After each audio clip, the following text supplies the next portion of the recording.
So I wanted to read to you guys some beautiful prayers that exist out there from athletes, from performers. This is one from Notre Dame. From Notre Dame has a fantastic book of prayers, and you can Google this. If you Google "Play Like a Champion," it's a booklet that Notre Dame put out to get their athletes to perform in the spiritual realm. This is like blows my mind. It's just beautiful that they created this. So from this book, this is an athlete's prayer. For I asked God for strength that I might achieve. Instead, I was made weak that I might learn to humbly obey. I asked for help that I might do greater things. Instead, I was given infirmity that I might do better things. I asked for riches that I might be happy. I was given poverty that I might be wise. I asked for power that I might have the praises of men. I was given weakness that I might feel the need of God. I asked for things that I might enjoy life. I was given life that I might enjoy all things. I got nothing I asked for, but everything I hoped for. Almost despite myself, my unspoken prayers were answered. Because I am among all athletes who have been most richly blessed, you see, I lost by inches, but I won by a mile. That's adapted from a prayer written by an unknown Confederate soldier. Folks, oh my God, they are not messing around. Like that is, what do they say? There's no atheist in a foxhole. Like when soldiers write really good prayers. Soldiers and members of AA, like, like people who are, like when you see the darkness, you see the lightness, right? That's why comedians, we often come from very challenging backgrounds. All right, so, here's one I also want to share with you, which is, also from the Notre Dame book. This is a pre-show prayer. Heavenly Father, we thank you for this day, for these two teams, for the chance to study, to understand the world around us a little better, for the health to be here, for the thrill of a sporting event, and for individuals learning to play as a team. Grant that we not take days like this for granted. Give us the grace to play our best, to be a good sport, win or lose, and to honor you with our efforts. So again, they're getting it on the spiritual plane. I'll say my experience with prayer before comedy shows, I do it on my knees, and I want to do it in a bathroom. I want it to be a somewhat private moment, and so I'll try to get to a bathroom and get on my knees. I remember once I was at a Hilton up in Beverly Hills, and all the bathrooms, they weren't like those, floor to ceiling doors. Like you could see under the stalls, you could see that I was clearly on my knees praying, and it was kind of gross, but that was like a convention center, or that was a huge ballroom filled with people. I'm gonna get on my knees. I don't care, I can't blow this, it's super scary. And I think I was wearing cashmere at the time, and I'm on my knees praying in a bathroom. Glad I did it, and the show, it wasn't phenomenal, but I didn't shit the bed, Other experiences with prayer that I could share with you guys. Sometimes I just do it in my head, or do it, while in the bathroom, not on my knees, but, I'll just be I'll sit on the toilet and be like, God, take away from me my fears, give to me courage, give me what I need to give this audience a good time, help me just do your will, help me have fun, help me go easy here, help me not take this so seriously. Amen. So prayer, you could also write your own custom prayer for whatever your circumstance is, and let your higher self write it, channel your most loving self. Okay, so another thing I do is a love letter to the audience, and I type this out to, in my Evernote on my phone, on my iPhone. I write a letter to the audience. Dear audience, I have no idea what you're going through. You guys might be dealing with some really heavy stuff that I have no clue about. I have no idea what bad news you might have gotten today. I'm going to make this show for you. I hope you have a good time. I hope you enjoy yourselves. I hope we connect. Hope you have fun. And I hope you're guided in all of your endeavors and you're never alone. Love, Kara. And that's nice because I'm already connecting. I'm already making friends with these people before the show even starts. We're already friends, yeah.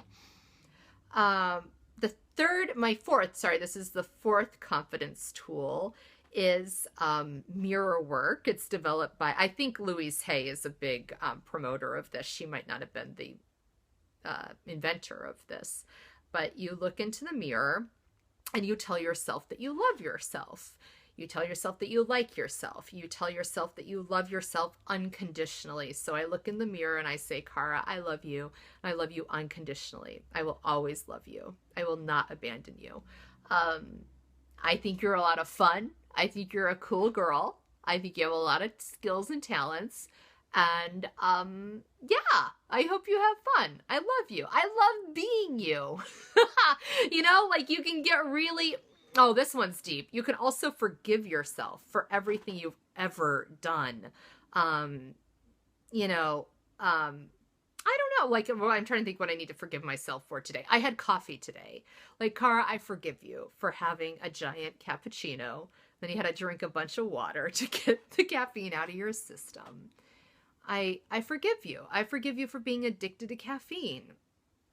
I forgive you for that. It's okay. It's okay. You know, it's like talking to yourself, being a friend to yourself. So the mirror work, that's something that you can do. You can do it in your phone. If it's hard, you know, if you know, it's right before the job interview, you could just look into your phone, put on the camera and just say a few nice words to yourself in your head, you know, to be a buddy to yourself. And that, I'm sure that lowers stress hormones. By the way, it's, when we are nervous, we constrict, right? We're getting ready for battle. We're getting ready for fight or flight, and things constrict, including our our vocal cords, and then our pitch. We sound higher, and it's a higher vocal range, and it is not a powerful position. You want to be speaking deeply from your diaphragm or breathing deeply and having a commanding stentorian John Kerry tones. Bill Buller, my father, has a very, very low register. You know, that's kind of where you want to be. Calm, low, and control. Okay, so mirror work. That's a great one. My fifth and final tip to build confidence right before a high exposure, very vulnerable point is to be of service. If you notice like a wadded up napkin on the ground, pick that up and throw it away. If you see somebody who's nervous or needing help, like offer to connect with them and help out in some way. That for me builds my self-esteem. I feel really good about myself. I see that somebody else has, you know, maybe a bigger problem than me. I mean, it's a little tricky before I go on stage because like I have like lines. I have a new punchline I need to remember. I really want to be in my head, but that's not a good idea. It's good to be in connection with your fellow human beings. Holding a door open for someone. Offering to do something for them. If it's before a big event, how can you help out? You know, fold napkins or something like that. That's a real, again, this is all it's all spiritual stuff. It's all from my experience. The more I can be spiritual the more I can be connected to my fellow human beings, the less nervous I am. And actually I get much, much better results. What goes in comes out, you know, like creates like. If I'm entering this with a spirit of love and service and connection, that's what's going to happen. Right? Like, I mean, it doesn't always, but it always, you know, and even if it doesn't, you know, I forget a line or a new joke doesn't work, like, I'm just more relaxed on stage, and afterwards I'm not so upset with myself. I did the best I could, you know, I did an appropriate job of getting ready for the show. These are my confidence tips. I love them. I'm so grateful for all the people who put them out there. Amy Cuddy, Louise Hay, a friend of mine, Chris, told me about, I didn't tell you guys about Letters to God. I'm a huge Letters to God person.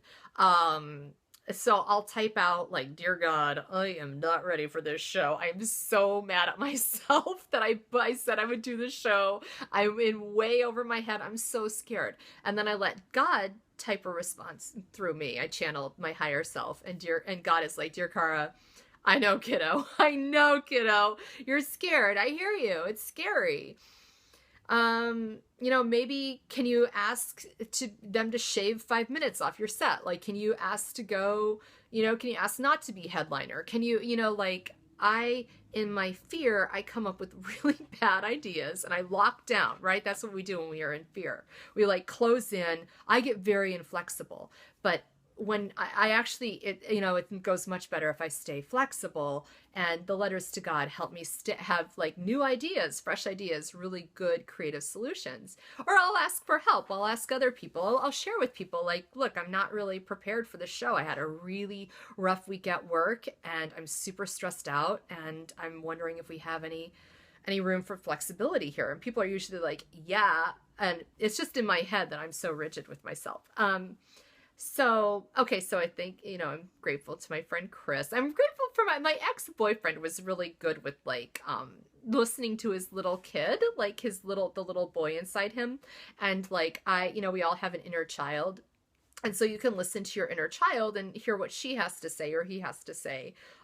Usually my little kid wants to get straight A's, wants to dominate, wants to be the best, cannot make mistakes, super competitive, and wants everyone to like her.